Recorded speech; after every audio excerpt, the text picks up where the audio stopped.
So hi there, welcome to the Employment University. It's an exciting time and a great privilege to be your teacher. Thank you so much for the 3 days you have devoted for this class. And then we want to just zoom off on the fourth day to a word we call the skill set. If you recollect very well, we started with employment and we have moved to work and we have moved down to skill. At the end of the week, we'll tie everything up together again and try and connect all the dots.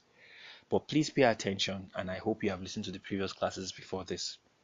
So let's quickly look at the definition of the word skill set or set of skills.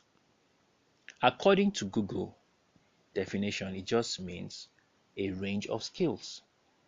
Why it is set to be so, I think a better word would have been a combination of skills. So, how does that work?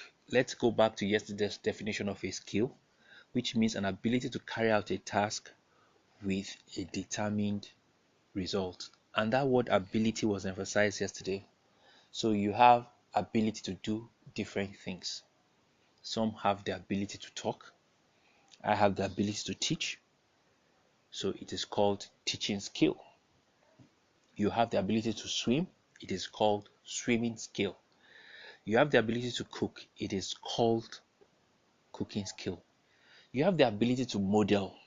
It is called a modeling skill. I could go on and on and on. But what we are talking today is how you combine two different abilities to help you function in your work. So I will choose to define skill set or set of skills as a combination of skills required to function effectively in work. So let's assume you see an advert for a salesman who needs to sell automobiles or cars to Chinese business executives. A salesman who needs to sell cars to Chinese business executives. So let's look at the skills that will be required. Basically, he will need the skill of selling. He must have a way of persuading and probably experience selling to business executives. The way you sell to a child is different from the way you sell to an adult. The way you sell to the unemployed is different from the way you sell to the employed. So he has to have a ability to sell. Fundamental. Let's not complicate matters.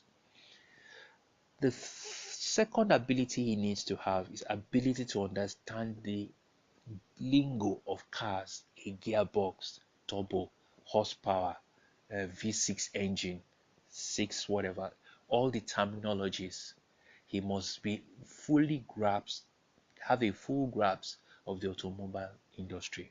So it's a skill that is required in a skill set. The final thing, he's selling to Chinese business executives, so he needs a language skill, specifically Chinese. So when you combine these three things together, it makes him effective in his job as a salesman. So if he doesn't have any one of them, they affect. If he knows how to sell, but does not know how to sell cars or knows about cars terminology, he can't do that. If he knows Mandarin, which is the Chinese language, official language, but does not know how to sell, so he will speak Chinese to them, but they will not be able to convince them to buy the car. So to be effective, he needs that. And the other illustration I use is the one of a translator, those who interprets between two people. So if you had an English translator for a German diplomat in Nigeria, he needs to know two things. He needs to have the ability to speak English very well and ability to speak German very well and speak and understand, if I may say. So that is a skill set. When you combine these two, it makes him effective as a translator. So we are going to look at that at the end of the week, but just understand these things because we are building this into the principles of what we want to teach even tomorrow and next. So if you have any questions, start questioning like we have told you in the preamble guide. Look and review, and I'm sure you are learning something. I would love to hear a feedback from you. Have a wonderful day and see you in class tomorrow.